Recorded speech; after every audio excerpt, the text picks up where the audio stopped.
Now, given what I've said about common sense morality, that means everyone who's studying morality, everyone who's studying ethics already have some ethical view, and that kind of colors your vision. You already have some attitude towards ethics. So the study of ethics is not about teaching someone something that they don't have, because families are stakeholders, and they have an intention of influencing you to be ethical and moral. All right. So no one can actually study ethics in a vacuum. It is not possible, because human relations in the family, even when you're a toddler, they need you to be ethical, understand how, not to destroy your sister's toys, So they need that understanding. Okay. Given that it's already in everyone, all right, how can we go further? We have to study the human mind. Okay. And this brings us to the idea of perception. Okay. What is perception? Perception, the true meaning, I'm being a philosopher now, okay? The deep meaning of perception is an understanding. You understand something. And what is understanding? Understand is to understand. Like, for example, you speak English, you read English, right? The words on the slides in front of you, you understand those words. But if you did not speak English, those would be just scribbles.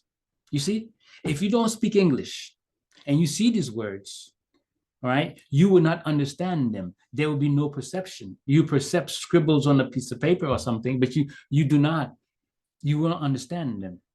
If they were in Japanese, okay, I would not understand it, even if it's the exact same information. This is perception. Perception is where your mind understands things. It goes beyond the facts. The facts are what you see with your senses, all right? And so the root meaning of perception is how we understand. We often say, I see, okay? I can understand that someone is smart. I can understand something unethical or unethical. It's an understanding. And what does that understanding depend on? Your life experiences. And this is where common sense comes in. You are conditioned by your environment, your parents' expectation, your friends' expectation, and your own personal expectation of other people to formulate a view of ethics and morality. So you be understanding something, not a fact, okay? And what is knowledge? Knowledge is what we try to do in this philosophy class. We'll take your understanding, we reason from every angle, we look at the logic of it and see if it's consistent over time, over the time that we're evaluating it. If it is, we call it knowledge or belief, all right? We have a way of converting life experiences into knowledge, okay? Theoretical conceptual knowledge.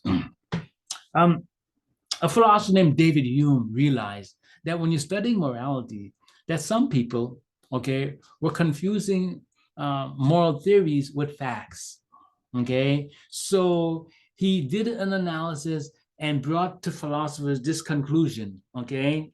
Namely that facts, moral truths are not facts, okay? They represent modal concepts like ought not, should not. These concepts ought and should not are what? They are words about the future or the past. They're not facts. You cannot see or ought, okay? I ought not to take someone's property, all right? And that is an injunction, a modal concept, not a fact. Why shouldn't I take their property, you may ask, okay? I want it, okay? And so Hume says is does not imply ought. Facts, no matter how much you look at the facts, that does not tell you how you should or should not behave. Whenever you're saying how someone should or should not behave, you're projecting something onto the construct. Okay, you're saying people should not steal from their friend because you have some other information that's not a fact. In this case, that if you steal from your friend, it'll break up. Okay, this is very, very important. As we begin to dive for these ethical and moral truths, we have to face the reality that we are looking for something that is not directly factual, okay? But it is an understanding. And it's not something to be cast aside. It's like looking at language and say, oh, I don't need language. No, you need language. But your understanding is not a fact. It never has been a fact, all right?